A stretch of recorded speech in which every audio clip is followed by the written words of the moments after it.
Hello and welcome to the Lehman Library for our Meet the Author segment. I'm Derek and I'm sitting here with Rebecca and Ivy.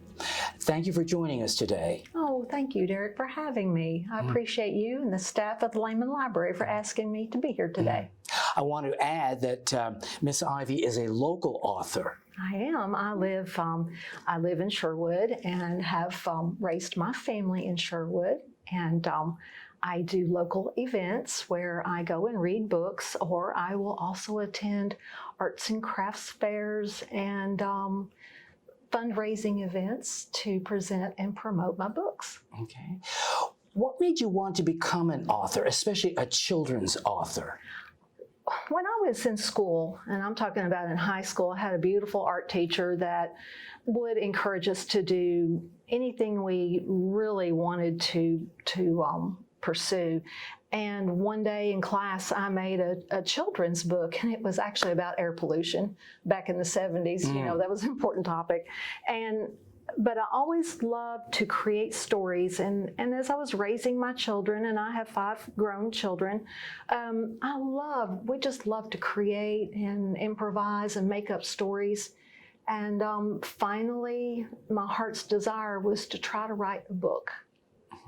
And about 8 years ago, I had been in a very busy career as a paralegal, and I came down with an unusual virus and was home for about 6 months. And I needed something to do, and that longing to write children's books, I kept having stories come in my head.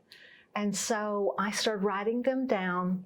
I started doing artwork, and I went and had the pages laminated, and I would do a binding, and I started handing books out to children in the neighborhood once I got better, and would just give them my books. And one day I had a lovely family live next door to me, and their children come over and they said, "Why don't you publish your children's books?" And I said, "I don't know how." Well, that's a good question. I looked that up and researched it and learned how to self-publish. And it was a challenge, and I really thoroughly enjoyed every step of it. And when I published my first book, I sold maybe 10 copies, and I went, oh, now what do I do? You know, it was very challenging to learn how to promote your book and to get out in public and tell people about your book and your creativity. But I learned that in Arkansas, there are so many family events where children and families come and stroll through, and you have vendors or you have craft fairs.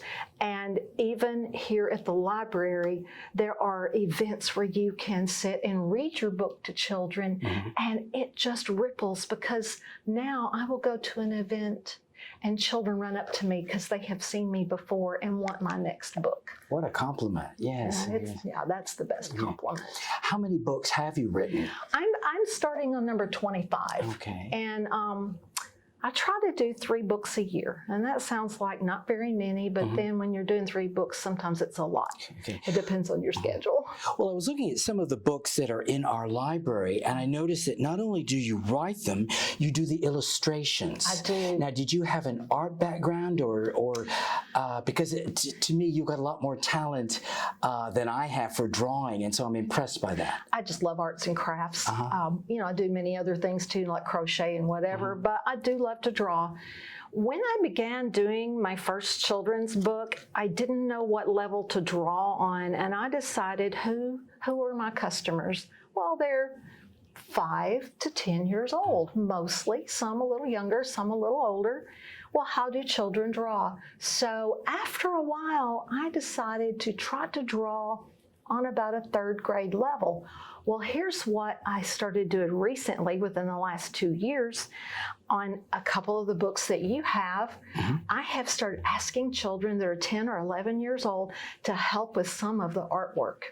So not only do I have my artwork, but I will have 3 or 4 of their pictures in the book also. Well, I'm sure they're flattered by that. Oh, they love it. They absolutely are so excited by it, yes. Okay. What inspires you to write the stories that you do?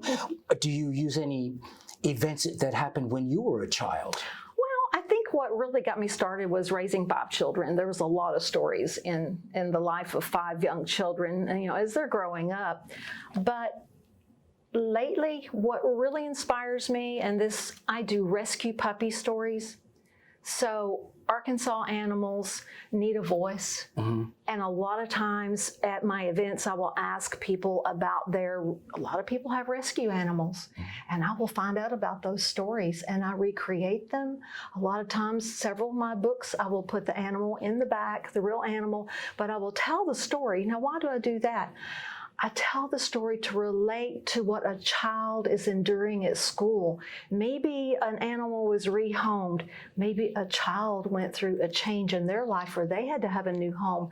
I try to relate. Maybe someone is being bullied and the animal has to be saved or rescued, and a child can relate to these emotions. What teaches them to care about the animals, but they also learn something about themselves. Because if that animal can do better and become amazing, and I have Remarkable Rex books where Rex was rescued and he was hurt, and the people that helped him, he became amazing. He had to learn to walk again. He had to make new friends. And then he did something very remarkable. In the middle of an Arkansas tornado one night, he ran out and rescued 2 newborn baby squirrels. He started rescuing other animals because someone had been kind to him. He turned his life to rescuing others. So I want to promote that feeling in children, to know that when they help an animal or they help a friend at school, and that has happened from them reading just one of my stories, maybe it just helps that one person. Well, that sounds like a really noble, virtuous, to me anyway, effort in your writing stories, that sort of thing. And so I'm impressed. I love nature. And so my Humble Honeybee series that I've started, I'm fortunate right now. I can see the lake from my home, and the wildlife is just beautiful. And we do, in our world, we kind of take things for granted, I think, sometimes. And I try to give wildlife in my book a voice and the beauty. And I think it helps children to enjoy that. And maybe the next time they're out at a lake, they might pick out one of my nature, one of my characters that's in my book. They may actually, identify with that, and it gives them a heart toward nature. Okay. Well, having mentioned that, all the nature as one of your important themes and animal protection, that sort of thing, I'm just curious, do you have a routine in your writing style? What I mean is, some authors, like at 9 o'clock, they'll take a cup of coffee into a separate room, and then they're just typing away, and they don't finish till noon, and then they have lunch. Do you have sort of a routine that you abide by? What I do, and it's quite often, I will wake up at 1 o'clock in the morning with the whole story in my mind. I either get up and take my cell phone and go to my notes section and will dictate everything that's in my head. I will dictate it, or I will handwrite it, scribble it into a notebook right then. And I may be up till daylight. Once I get kind of an outline of the story where I won't missing the detail that I have, then I lay it down. And then when I have time, and our lives are very busy, but then I will schedule a time to absolutely start production on the book. And so then I will sit down and take all my notes, type them in, and then I start that process of self-publishing. I've tried to determine when to do my artwork. Sometimes I'm inspired and feel like drawing, so I might do it first. And then sometimes I'm kind of not in the mood to draw, but I'm more in the mood to write. So I will write the story, and then I will draw an X or something and say, put this picture here, and I'll kind of have an idea what picture I want in that slot. And then when I get to the end of the book and I edit it and it's beautiful, then I'll sit down and have a leisurely day, drinking a cup of coffee, getting my pencils out and my sketch pads, and start drawing. It just depends, and it's easy to move that emotion from one to the other. It is. Okay. Now, because you say that you self-publish, do you let someone else critique your writing before you actually get it printed, or like a family member or a friend? Or I I do encourage people to do that. Usually, I will do so many reads. In other words, read my book, and I'll tell you a trick. I even turn it upside down and read it because it'll make you catch the words. Read it out loud, read it in front of a mirror.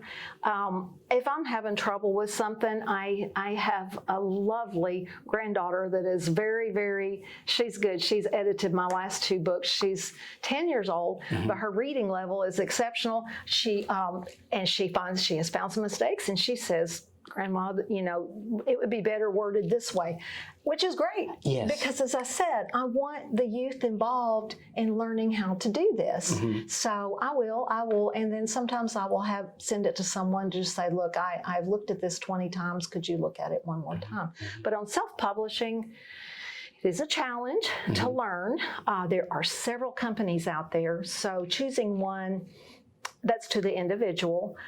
What I do is I love to encourage people to write and always tell them, if you will just let me help you through the first steps of self-publishing, because you have to sign into a company, the publishing rights, there's a lot to it, a lot of detail, a lot of times even, setting up a template for your book and the margins, things like that. I don't mind helping. I kind of volunteer. I think I've helped 8 authors publish their books now. And the only thing I ever do is just say, hey, give me a copy of your book and sign it. Oh, how so nice. my nightstand at home has some lovely books from other self-published authors. Okay. All right.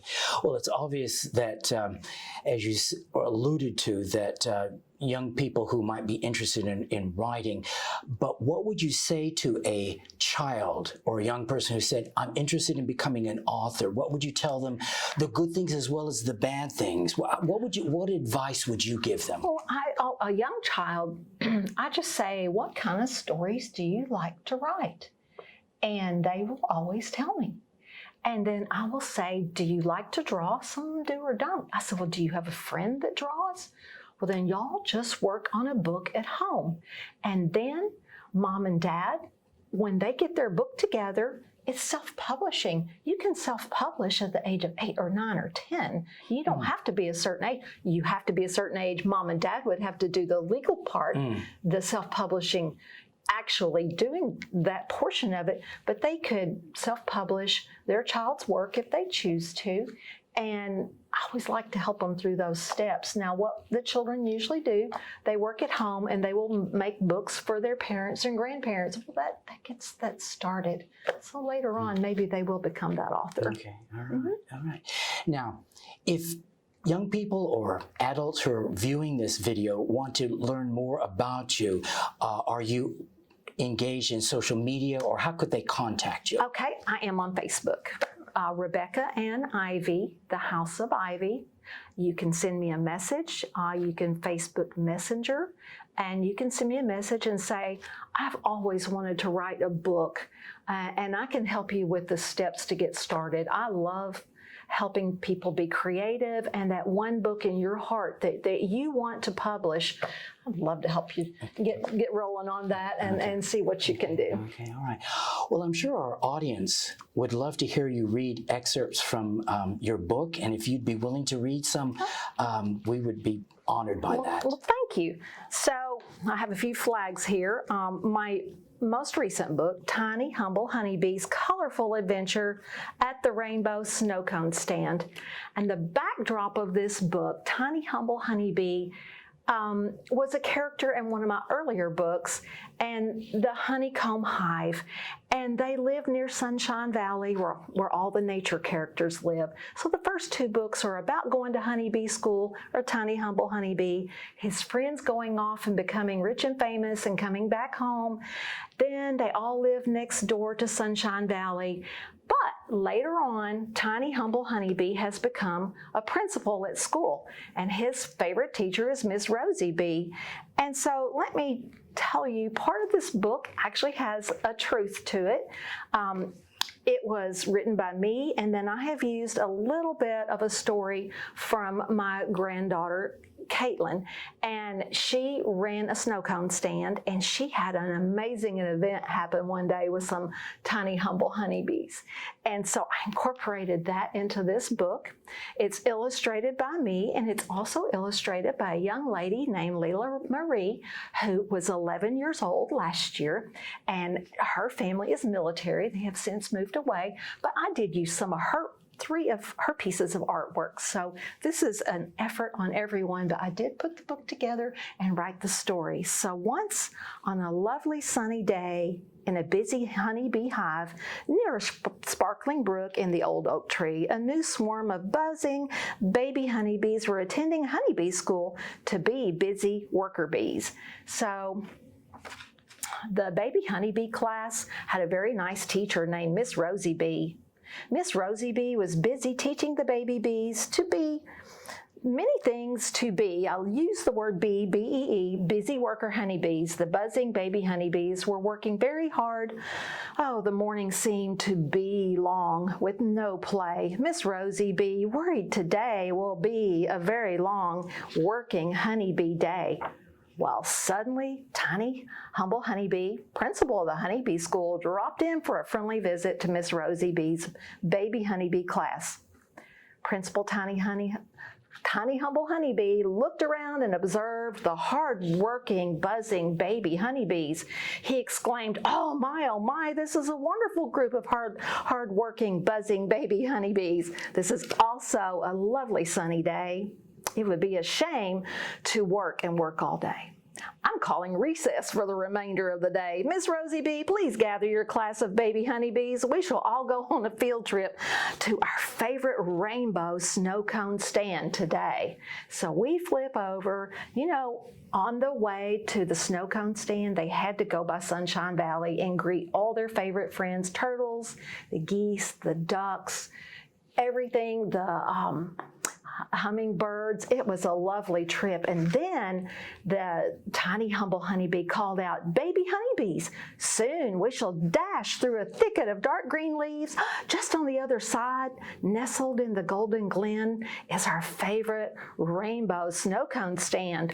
Look, there's Miss Katie serving colorful snow cones with her big smile that we all love and know. Wow, customers are already in line for the tasty, colorful snow cone treats. Miss Rosie Bee and the baby honeybees waved a big hello. They were very happy to see Miss Katie. Hello, Miss Katie. We hope you're having fun. The baby honeybees watched closely as Miss Katie created colorful designs for each snow cone treat. Oh my, the flavors were amazing. Candy apple red and creamy orange and lemonade yellow, green apple, blueberry cotton candy and sour cherry, groovy grape and pink lemonade and rainbow delight. Miss Rosie Bee said, okay, baby honeybees, line up one by one to taste each colorful flavor with delight. Try to decide which flavor is your favorite treat. This is a great day to be a baby honeybee. Miss Katie waved her hands up into the air, and on each fingertip she had syrup from every flavor of snow cone. Miss Katie said, come try a sip. The rainbow of flavors were so much fun as each baby honeybee tried a colorful taste.